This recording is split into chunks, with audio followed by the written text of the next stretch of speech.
We're going to now take a look at the Magic Wand tool and the brand new Quick Select tool. The Magic Wand tool is a great tool for what it does, but the Quick Select tool is amazing, so I want to take a second to talk about both of those. Alright, so let's open up this image here called Nick Blue. Okay, we'll just double click that and bring that into Photoshop. And what I'm going to do is, first of all, work with the Magic Wand tool, and we'll go through some of these options here. First of all, we do want anti-aliasing turned on, because what that's going to do is allow us to feather the edge just a little bit. Okay, so if I click right here on his shirt, notice what happens. Okay, I am selecting that specific color of blue. Okay, if I pick his face, you notice that it picks certain areas, certain bands of colors, and that band is connected to this tolerance. So if I set that tolerance to 99, okay, what I'm telling the system is I want, actually it'd be easier if I would have said 90. If this was, let's say 90, it's just easier on the math.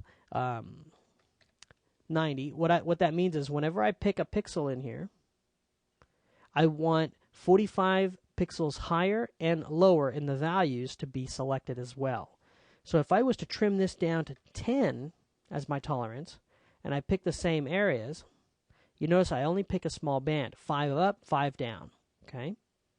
Now, an interesting attribute here is contiguous. If I turn that off, watch what happens. If I pick his cheek, I pick all the colors in this image that are the similar in range. Okay, so if I pick his lips, notice if I pick his nose, I get his forehead. However, if I choose contiguous and I pick his nose, I only get pixels that are connected to each other in that range. Okay, so I'll increase this to 40, just so we can get a little bit of a larger selection. Okay, you notice how these are all connected. If I turn this off and I make the same selection, you notice I even got the ear this time. Okay, so it just depends on what you're trying to do. Now, an interesting tool that's available to us now in all of these selection modes is this Refine Edge. And what this Refine Edge is going to let us do is take a look at this object masked. Now, I'm going to start at the bottom before I go at the top, and I'm going to show you what some of these attributes do. The first one is the default view. Okay, show me the marching ants. The next one shows me the mask. The red areas are erased. Okay, are masked off. The next one is show this to me on black. You notice a little bit of his color is faded away, and that's because we've sampled out some of that information. The next one is show it to me on white, and the last one is show me just the mask, black and white information. Okay, so let's say we want to take a look at this on black, okay, just to make it easier to see. Now we have a couple of controls up here. Radius. As I increase this radius, okay, each of those areas that I sampled are going to get choked in. Okay, I'm making a bigger area that I am going to sample.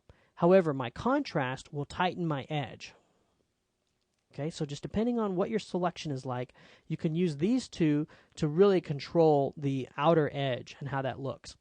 Now, smoothing, very interesting. Let's take this little zoom icon here and let's just zoom in a little bit so we can see some information like on his ear. If I smooth this, okay, watch what happens to ear.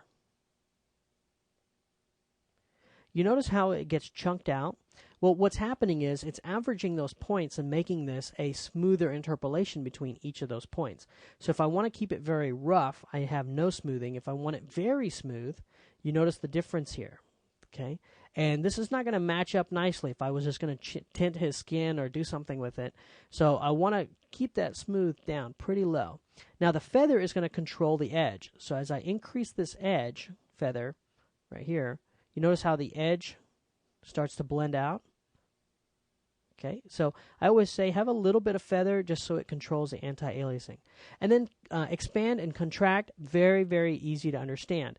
You notice the edge is right here. If I contract that, I choke it in.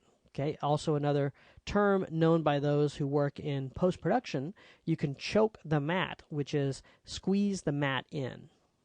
All right, so all we have to do is say okay, and there is our new selection that has been refined. Very, very useful. However, better than the Magic Wand, I feel, is this, let me pull it up here, Quick Selection tool. Okay, shortcut for this guy is W.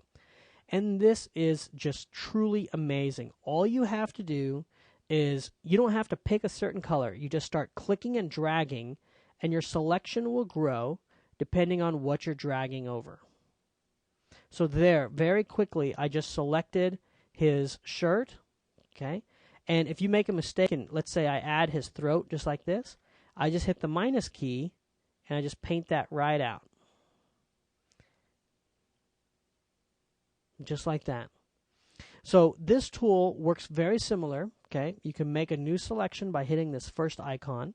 So I'm just going to click his forehead, and all of a sudden, I start to grab his skin. Okay, I'm just painting that in. And I don't want this area, so I can hit the minus or hit Alt as I click and drag, and I just run that right over, and you notice it pulled that right off. No problem. I may want to add this little bit in, so I just hit the little add. And if it adds too much, you can just choke that right out. All right. Now this is a very useful tool. You can auto enhance, which is what it's going to do is it's going to, let's deselect here. It is going to try and feather that edge and do a little bit of that refining for us automatically. So you notice as I did that, it went in and picked up a little bit tighter. Very nice. And now I can jump right into this refine edge. Now, this tool is highly connected, or definitely connected to the size of your brush. And we haven't gotten into that yet just because we haven't gotten to our brushes yet. But you'll notice right here where it says brush, and you can drop this down. And there you can choose the diameter. And I'll go over some of the shortcuts when we talk about the paintbrush. But this is definitely where you can make some of your tweaks. So if you just want to select a small portion of his body, you would use a smaller paintbrush so you can get right into the little crevices here and make those selections. Okay. Again, I'm not going to do anything with this, so I'm going to hit M on my keyboard or just select the marquee tool. Again, this is called the quick selection tool.